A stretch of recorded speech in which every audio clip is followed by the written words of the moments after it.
I'm Dan Lobby. This is a preview of the Sugar Bowl between Ohio State and Alabama with cleveland.com's Bill Landis and al.com's Michael Casagrande. Our first question, the most improved player on each team. Go ahead, Michael. Tell us who it is. Well, I think for Alabama, I think the guy who's improved the most, who came kind of almost out of nowhere this season, would be Reggie Ragland, the linebacker.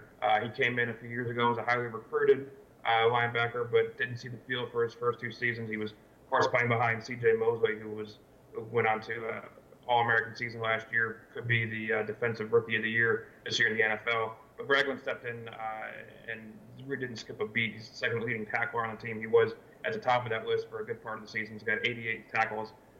He's tough. He's fast. He played the LSU game, played through a broken hand in that game. He broke his hand earlier that week, made 13 tackles, was all over the place.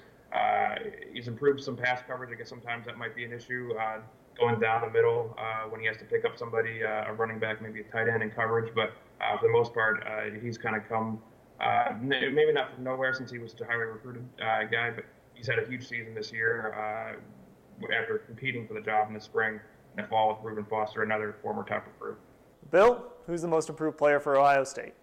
Well, Dan, when you talk about the most improved player on Ohio State, I think there are any number of guys you can choose from, frankly, because there are so many young players on this team, a lot of first and second year guys making impacts for the Buckeyes. When you have young guys, the hope is at least that they get better, and Ohio State certainly has a couple candidates in terms of who's been the most improved. I think if you were to talk about overall, from the start of the season until now, the most improved probably has to be quarterback J.T. Barrett, just with the progress he made throughout the year from relative unknown to Heisman Trophy candidate. But for the sake of this game, obviously Barrett will not be playing.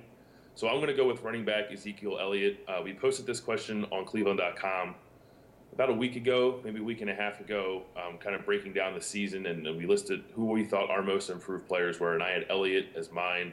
I believe Ari had Barrett, and I think Doug had Devin Smith. All three of those guys are candidates. There's others, Darren Lee, Joey Bosa. You go across the board, a lot of guys who are most improved. But for me, Elliott kind of made the jump from pretty good running back, a guy who you thought would be able to get some yards and maybe help chew some clock and things like that, to a guy who can take over a game.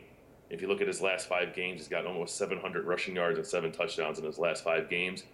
And that is a far cry, I think, from what he looked like at the beginning of the season when the offense as a whole was young and still trying to get its legs underneath it.